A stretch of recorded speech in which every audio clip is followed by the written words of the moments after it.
Allez, salut les amis, c'est parti pour la matinale du vendredi. Il est 12h50.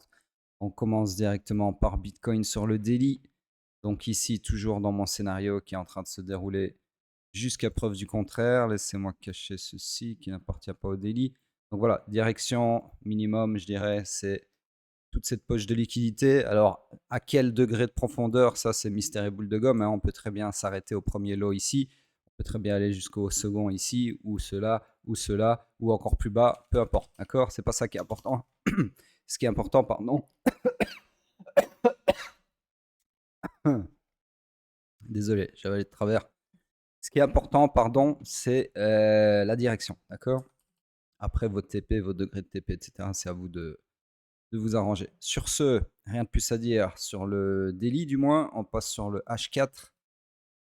Sur le H4, laissez-moi regarder. Donc, structure swing. Enfin, tout est toujours fully align à la baisse, hein. C'est radical, il n'y a rien d'autre à dire. Donc, on est toujours dans mon scénario de short qui se déroule sans accroc et qui se dirige bien évidemment vers cette poche de liquidité flagrante. Et plus bas si affinité, hein, forcément, ça c'est le premier lot sur le daily.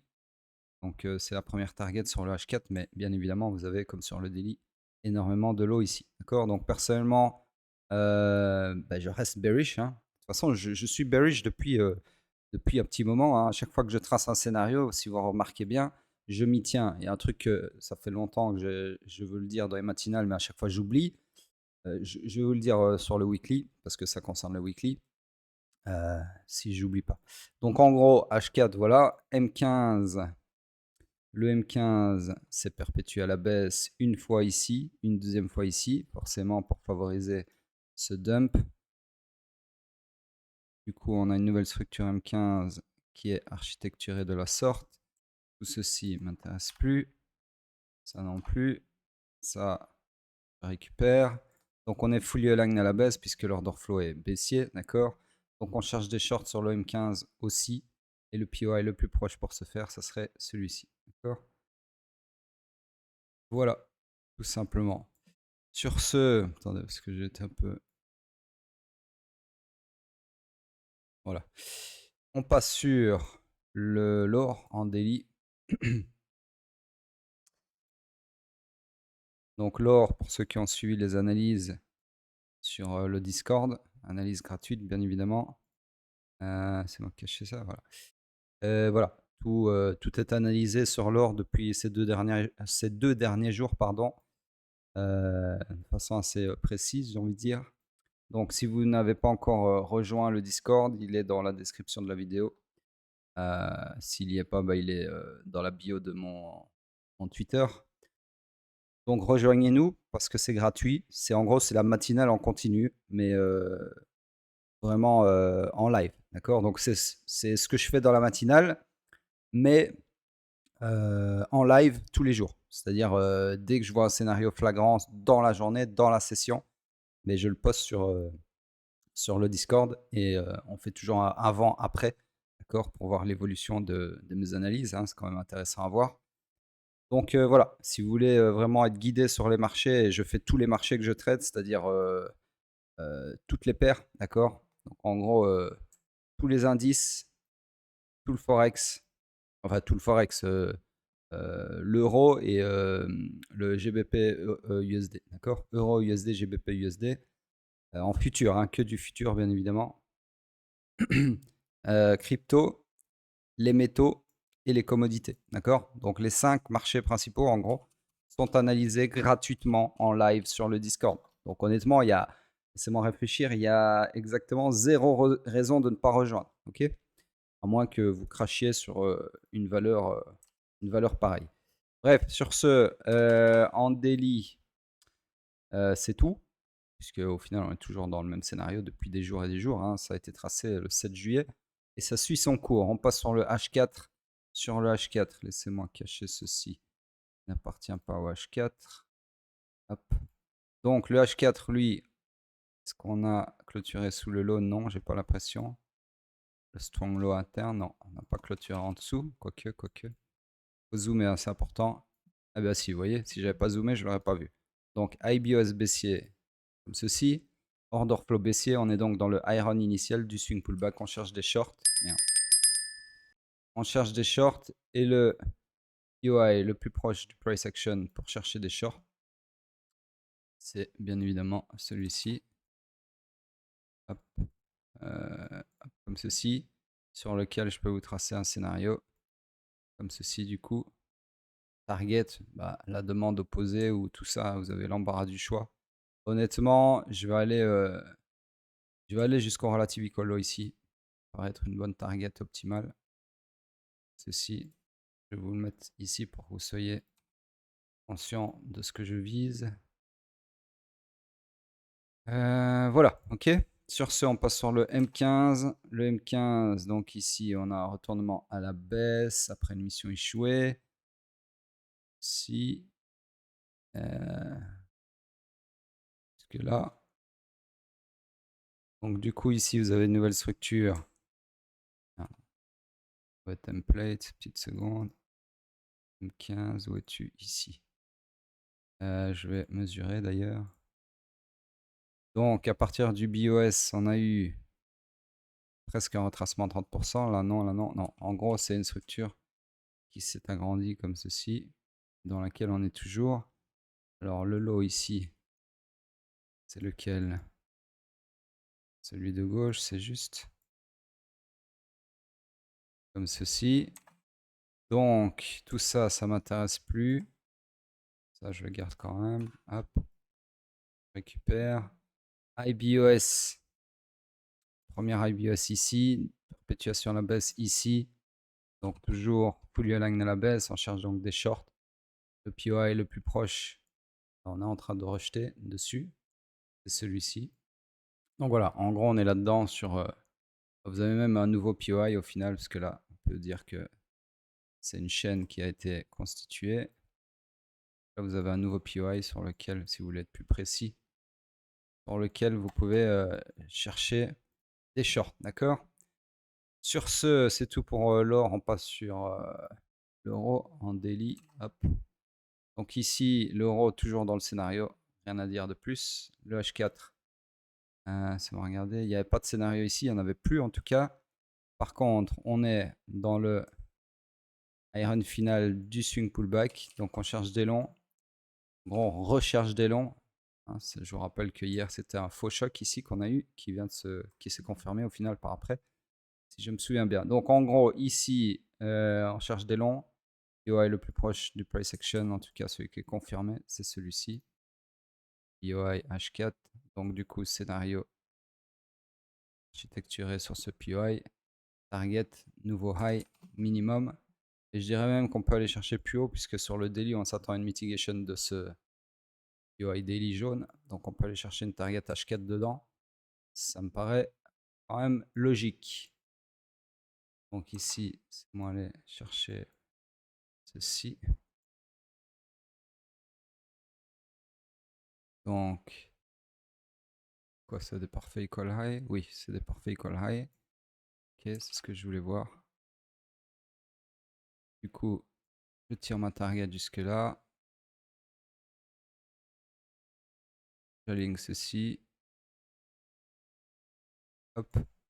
Tire ceci un peu plus. Hop. Et voilà le travail. Donc sur ce, on passe sur le Bitcoin en weekly. Alors, ce que je voulais vous dire, c'est que de toute façon, il n'y a rien d'autre à dire. Pour le moment, en tout cas, on va vite regarder les bougies. Ouais, donc toujours dans une rangeception, d'accord? Je vous renvoie au matinal précédent. Je n'ai pas expliqué 20 fois la même chose tous les jours alors qu'il ne se passe rien. Donc en gros, ce que je voulais vous dire, c'est que quand même, les amis, si vous suivez les matinales, depuis que j'ai déclaré le bear market, donc c'est-à-dire depuis exactement le crash, le fameux crash de la semaine du 10 octobre, c'est-à-dire ici. Okay, donc imaginez si vous avez eu la chance, par exemple, de me suivre à ce moment-là, ok, ou que vous me suivez depuis avant, c'est encore mieux. Bah, à l'époque quand même où j'ai call le bear market, on était là-dedans, d'accord? Donc là-dedans, autant vous dire qu'il y avait encore des gens qui disaient le bull run n'a pas commencé. Oui, oui, il y a des gens qui sont à ce point dans le déni, d'accord? Donc, les mecs, en gros, ce qu'ils essayent de vous dire, c'est que si on prend le point le plus bas après du bear market précédent, et donc ici, novembre 2022, et qu'on tire jusque le jour où j'ai déclaré le bear market, qui est donc ici en octobre 2025, et qu'on fait un petit calcul qui va être fait automatiquement par TradingView, les mecs, dans un bull run, donc une tendance de fond haussière, parce que bull run, c'est ça au final, c'est une tendance de fond haussière, d'accord? Bull run, c'est peut-être plus pour remarquer l'intensité, la verticalité du truc, mais tout ça, c'est de la branlette cérébrale, c'est de la branlette de permabull. Un bull market ou un bull run, c'est pareil, d'accord? C'est en gros, c'est une tendance de fond haussière, ok? Et un bear market, c'est pareil aussi. Et pourquoi d'ailleurs est-ce qu'ils n'ont pas donc bull market de bear bull, hein? On ne dit pas bear bull parce que tout le monde s'en branle que ça tombe à la verticale. Par contre, quand ça monte à la verticale, on vient rajouter une bullishness en disant bull market, hein, parce que bull run, pardon, parce que bull market c'est pas assez puissant. Donc ça veut dire que, attendez, je laisse ça là. Selon la direction où on va, vous avez déjà l'être humain qui vous utilise 2 poids 2 mesures en termes de vocabulaire. Ça veut dire que, alors je referai ça après, ça va s'effacer. En bear market, on dit bear market, ça crache, point. Et en bull market, il y a 2 variantes. C'est soit on est en bull market comme ça, soit on est d'abord, souvent en tout cas, bull market, puis bull run, quand ça monte très verticalement. D'accord? Donc vous me diriez bien pourquoi on fait une distinction entre les degrés d'inclinaison d'une tendance de fond haussière et pas cette distinction dans une tendance de fond baissière. Parce que c'est encore une fois un truc d'investisseur. D'accord? C'est-à-dire que les investisseurs, vu qu'ils peuvent rien faire là-dessus à part se branler et apprécier la sodomie que le marché leur fait, ils n'ont pas jugé bon de jouer sur les termes. D'accord? Enfin, c'est triste, mais c'est comme ça. Bref, tout ça pour dire que, en gros, à bull run, putain, je vais y arriver. À bull market, c'est pareil, c'est kiff-kiff. Ok, le reste, c'est de la branlette d'investisseurs. Donc, en gros, là, 1050 jours, donc je suis très nul en maths, tout le monde le sait à l'heure actuelle. 1050 jours divisé par 365, ça fait 2 ans,8. D'accord? 2,8 années.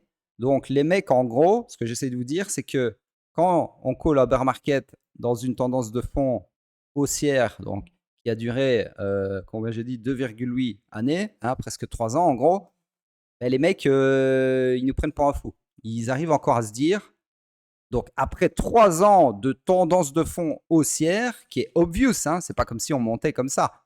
Là, je dirais, oui, il y a peut-être encore moyen que le bull run n'ait pas commencé. Mais là, les gars, oh, sans déconner, ça c'est le bull run de 2021. Allô, 2021, le top ici, allô, et on est là, et vous criez encore que le bull run n'a pas commencé. Tout ça parce qu'on n'a pas eu une inclinaison comme ça, alors qu'on l'a eu ici au final, même ici encore. Donc, même ici, vous voyez, c'est les mêmes inclinaisons. Je ne sais pas pourquoi il y a dans ce bull run-ci, sous prétexte que ça a monté un peu plus crescendo qu'en 2021, on n'appelle pas ça un bull run. Il faut revenir sur terre à un moment. C'est quand même fou d'être comme ça, d'être dans le déni à ce point.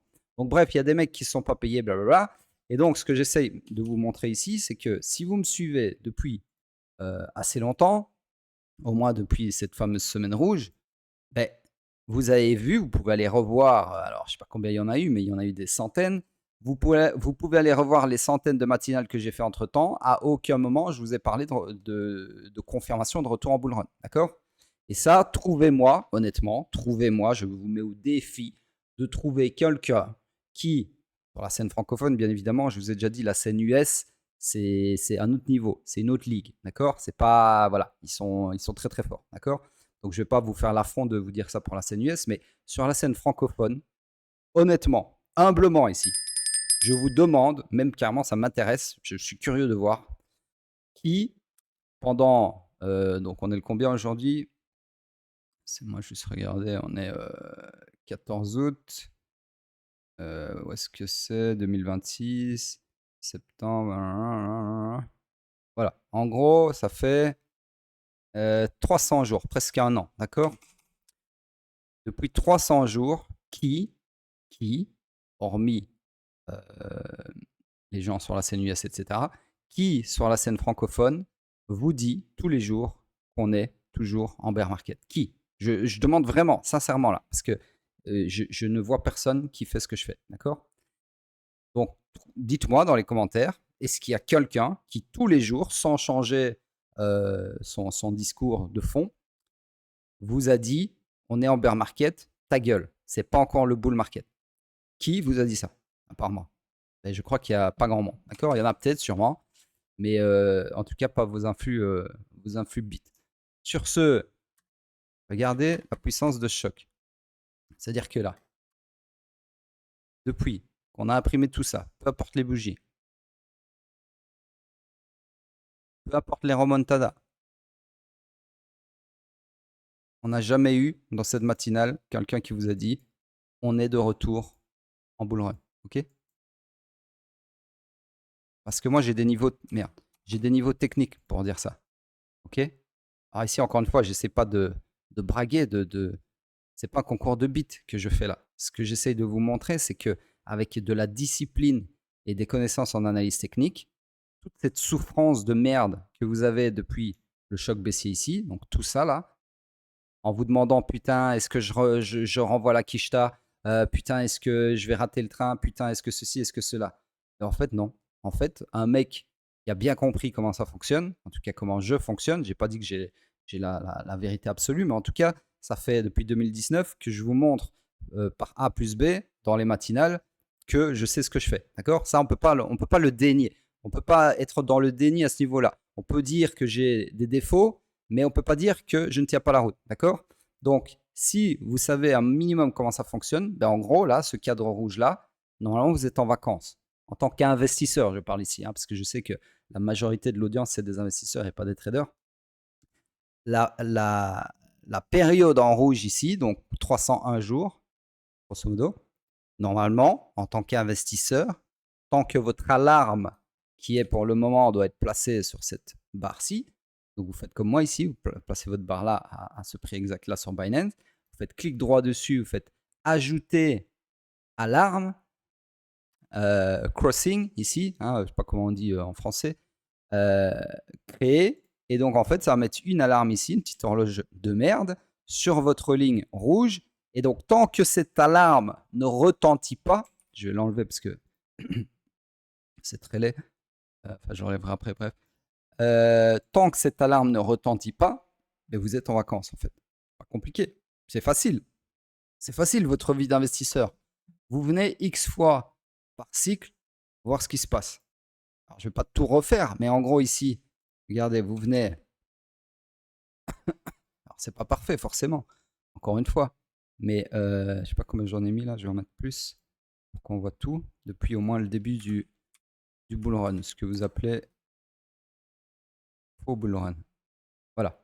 Donc, vous êtes venu, première fois en novembre 2029, et vous n'étiez plus venu sur les graphiques depuis 2021, novembre 2021 jusqu'à premier choc haussier, novembre 2022. Donc, pendant un an ici de bear market, vous avez été en congé. D'accord? Au moment où vous remettez des jetons sur vos marchés, en tout cas ici sur Bitcoin, c'est novembre 2022. Vous ne revenez plus tant qu'on ne choque pas ici. D'accord?